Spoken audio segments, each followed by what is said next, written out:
5월 9일 날 중과세 유예가 시작이 되었습니다. 여기서 주의할 건요. 5월 9일 이후에는 다주택자는 실거주 없이 갭 투자하는 거는 가능은 하지만은 가능하다는 게 매도를 할 수는 있지만은 매수자한테 파는 건요. 양도세는 중과가 되는 거죠. 그리고 5월 9일 이후가 아니라 5월 29일부터 12월 31일까지 요때까지는 비거주 1주택자들은 거래를 허용을 하는 거죠. 여기에 실거주를 하지 않더라도 매수자가 나오면은 이 매수자가 이 집을 살 수 있고 요것도 비거주자들도 갭 투자에 대한 부분들을 허용을 12월 31일까지 했습니다. 그러면 이제 이 사람들은 원래는 소외되었다라고 이제 대통령이 생각을 해서 이 소외된 부분들을 좀 벗어나게 해줄게라고 해서 5월 29일부터 비거주자에 대한 부분들도 12월 31일까지 매수자가 무주택자고 그 무주택자가 4개월 안에 들어오거나 혹은 전세가 만기될 때까지는 잔금을 치르면은 여기에 대해서 갭 투자를 허용할 수 있도록 해주겠다라고 얘기를 했습니다. 그래서 이렇게 해서 예전에는 이 다주택자의 매물을 냈지만은 지금은 비거주 1주택자 집 팔아라고 매물을 내려고 유도하고 있습니다. 근데 이 매물을 유도한 결과 아직까지는 시간이 많이 지나지는 않았기 때문에 과연 이게 효과가 있을까? 우선은 시간이 많이 안 지나서 사실은 효과가 있는지 없는지는 아직 확실히 알 수는 없습니다. 지금 새낀 실거주의 첫날이 6월 1일이네요. 12만 가구 대단지도 매물이 가뭄이다 라고 이제 얘기를 했습니다. 비거주자의 어떤 길들은 열렸지만은 신규 매물이 아직까지는 많이 나오지는 않고 있습니다. 아마도 다주택자는 여러 개의 집에서 한 개를 정리를 하고 갈 수는 있지만은 비거주 1주택자는 내가 이 집을 파면요 무주택자가 됩니다. 사실은 무게가 좀 다를 거라고 저는 생각을 하거든요. 그래서 제가 아는 지인들도 비거주 1주택자가 있습니다. 예를 들어서 직장이 대구인데 집을 서울에 샀다. 경기도에 샀다. 이런 사람들이 있거든요. 근데 그런 사람들은 대구도 물론 지금 저평가돼 있고 좋긴 하지만은 대구보다는 서울이나 수도권이 앞으로의 가치 상승들이 더 있을 걸로 예상을 해서 그 집을 세금을 조금 맞더라도 그냥 그대로 가져가겠다라고 하는 사람들도 많았습니다. 물론 이 비거주 1주택자 중에서 정부의 말을 잘 듣고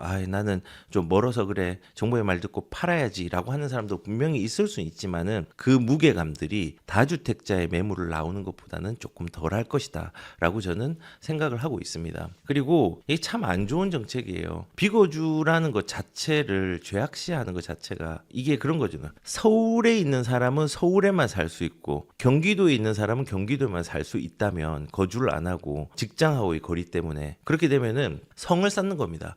내가 잘못 태어나서 저기 시골에 태어났어. 근데 난 서울에 집을 사고 싶은데 돈이 있는데 못 사. 세금 때문에. 이게 말이 안 되는 거잖아요. 어떻게든 어떤 방식으로 자유롭게 거래를 할 수 있도록 해야 되는데 비거주에 대한 부분들 그것들에 대해서 나쁜 방향으로 프레임을 씌운다고 하면은 시장은 왜곡될 수 있다고 저는 생각을 합니다. 왜냐하면 실거주를 하면은 작은 돈으로 우리가 전세를 맞이할 수 있던 어떤 규모를 훨씬 더 많은 돈들을 투여해가지고 집을 거주할 수 있는 방향으로 갈 수밖에 없잖아요.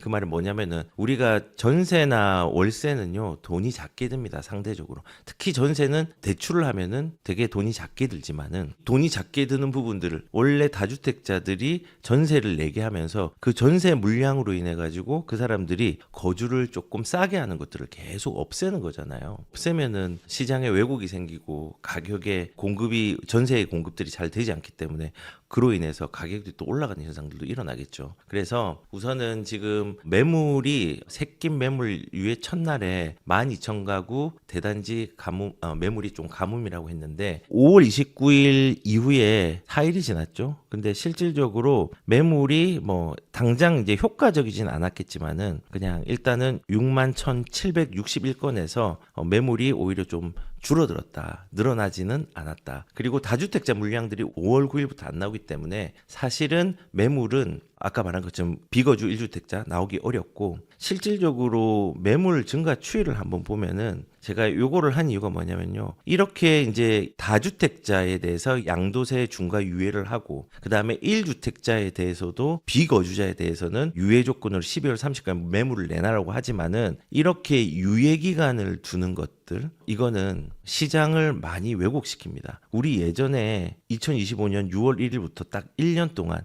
지금 이번 정부가 거의 이제 들어온 초입부터 딱 1년 동안의 매매의 매물을 보면요. 매물들은 계속 줄어들었습니다. 줄어들다가 2026년 1월 23일 이때가 언제쯤이냐면요. 처음으로 트위터 X에서 양도세 중과 유예를 얘기한 시기입니다.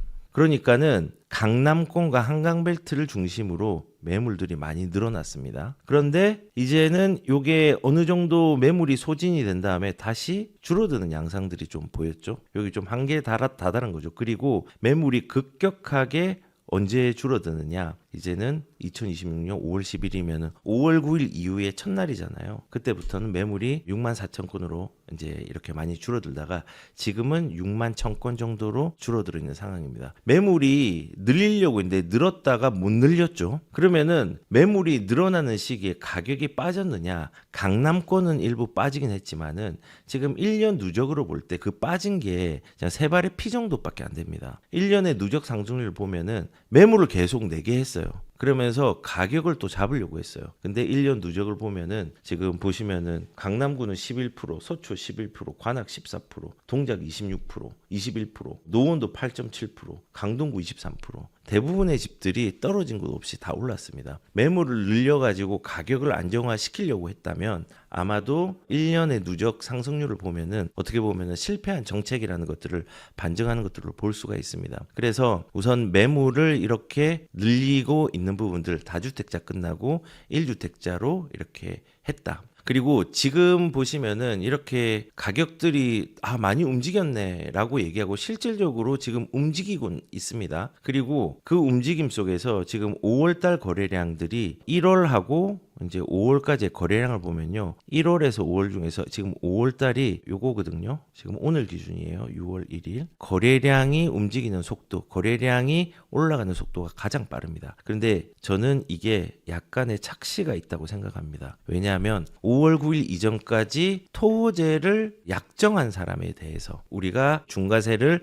유예를 시켜주겠다고 했고 그 이후에 토호제를 신청을 만약에 한다고 하면은 그거는 이제 중과의 대상이 되는 거. 그 전에 그래서 많이 쏠림 현상이 일어났습니다. 그리고 그 쏠림 현상이 이제 언제 계약으로 연결이 되냐면요. 지금 이제 거의 계속 계약으로 나오고 있는 겁니다. 그래서 실질적으로 시장의 분위기는 그 이전에 5월 9일 이전보다는 조금은 둔화가 되어 있습니다. 그런데 통계상으로는 가격들이 움직일 수 있을 정도의 거래량들이 나오고 있습니다. 지금 이 6월 1일 이 거래량들이 보시면요. 4,500건이에요. 오늘 기준으로 4,500건인데 4월에 8,500건 나왔고 그러면 지금 제가 볼 때는 요거랑 유사하게 나올 것 같아요. 조금 못 미치거나 유사하게 나올 것 같은데 이 6월 1일 기준으로 거래가 많이 된 것처럼 보이지만은 실질적으로는 이전에 토호제에 했던 부분들이 계약으로 실현이 되면서 나오기 때문에 통계로는 거래가 많이 되는 것처럼 하지만은 지금 시장은요 조금은 가격은 올라가지만은 둔화된 상태로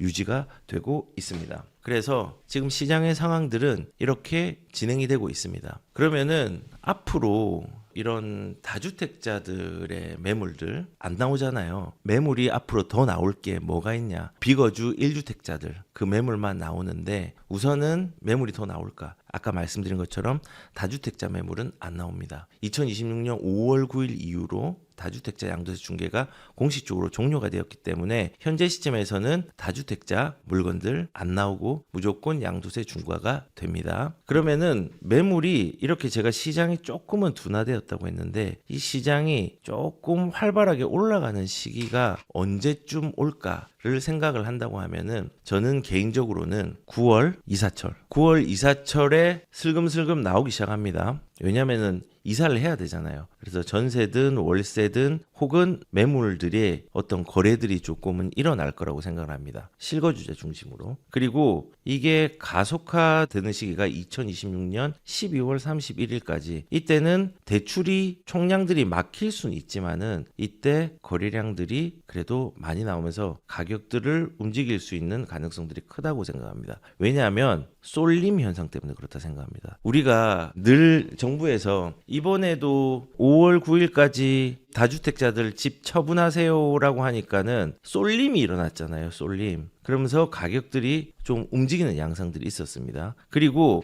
예전에 10-15 대책으로 했을 때 토호제를 10월 20일까지 거래를 해라. 토호제가 이제 지정이 되면은 실거주 요건이 간다라고 얘기를 하니까 이 직전까지 10월 19일까지 쏠림 현상이 일어나서 거래 급등이 일어났습니다. 그리고 가격도 급등이 일어났고 그러면서 가격에 왜곡이 생겼습니다. 왜냐하면 원래는 속도를 한 요 정도만 내는 거를 급하게 쏠림 현상이 있으니까 원래 속도보다 더 빠르게 움직인 거예요. 더 빠르게. 그래서 저는 2026년 12월 달 정도가 되면은 한 11월, 12월 정도 되면은 이 유예가 또 종료되기 전에 또 다급한 사람들은 또 매도의 물량들이 조금은 나올 거라고 생각합니다. 그래서 9월하고 12월 달에는 특별히 변수가 정책적으로 있을 수 있겠지만은 그때가 되면은 시장이 좀 힘들어지지 않을까, 왜곡 현상들이 조금 일어나는 시기가 또 되지 않을까라는 이제 생각을 가져봅니다.